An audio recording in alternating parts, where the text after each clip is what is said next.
The year 2024. Global markets tremble.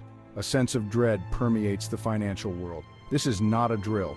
It is the Great Collapse, a crisis predicted yet ignored. We are now living the consequences of reckless policies and unsustainable financial practices.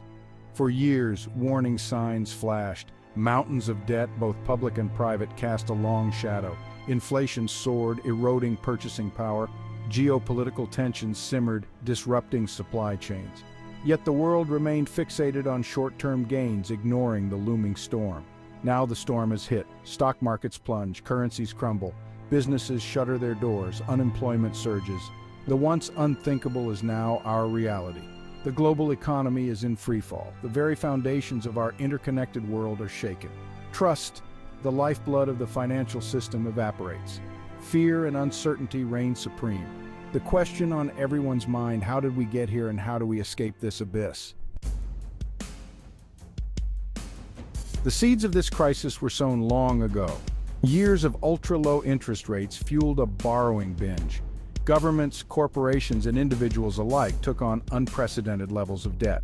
This created an illusion of prosperity, a house of cards built on borrowed time. Meanwhile, reckless speculation in asset markets created dangerous bubbles. Housing prices skyrocketed, detached from reality. Cryptocurrencies, once touted as the future of finance, became synonymous with volatility and scams. The warning signs were evident to those who cared to look.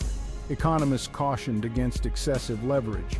Central banks hinted at the need for tighter monetary policy, but their warnings went unheeded. The music had to stop eventually, and stop it did.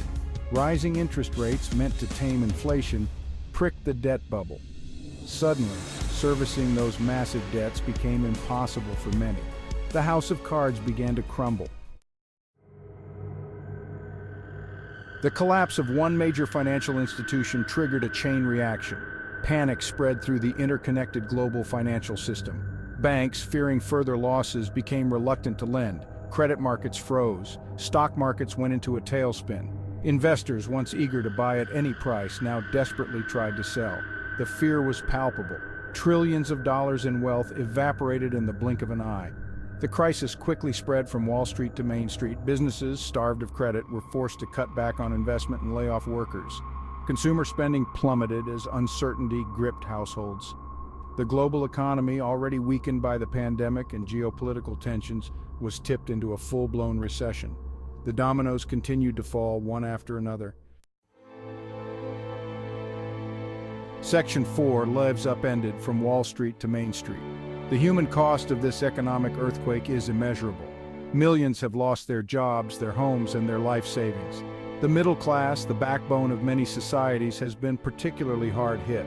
Lines at food banks grow longer with each passing day. Homelessness is on the rise. The social fabric of many countries is fraying under the strain. Despair and anger are on the rise, fueling social unrest. Governments are scrambling to respond to the crisis, but their resources are stretched thin. Years of fiscal irresponsibility have left them with little room to maneuver. Central banks are cutting interest rates and injecting liquidity into the financial system, but their actions seem increasingly desperate. The world watches in disbelief and fear as the crisis unfolds. The old certainties have vanished. The future seems bleak and uncertain. Section 5. Charting a course, experts weigh in. In these turbulent times, expert opinions are more crucial than ever. Economists and policymakers are engaged in intense debates about how to navigate the crisis and prevent a complete meltdown of the global economy.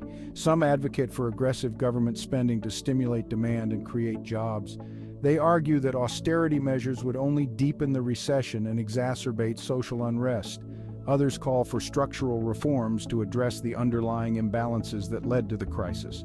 Central banks are facing calls for unconventional measures such as negative interest rates or helicopter money to boost inflation and encourage lending. However, such policies are not without risks and could have unintended consequences. Amidst the cacophony of opinions, one thing is clear: there is no easy fix.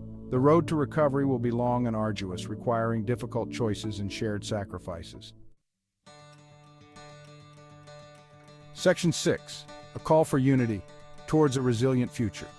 The Great Collapse of 2024 is a stark reminder of the interconnectedness of our world and the fragility of the global economic system. It is a wake-up call for a fundamental reassessment of our priorities and a renewed commitment to international cooperation. We must move away from the short-termism and greed that brought us to this point.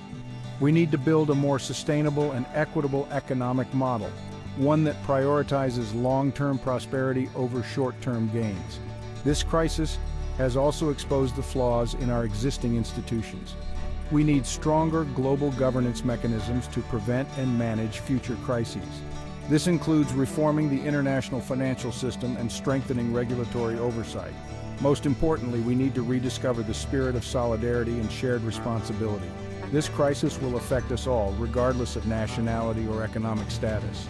We must work together to overcome this challenge and build a more resilient and equitable future for all.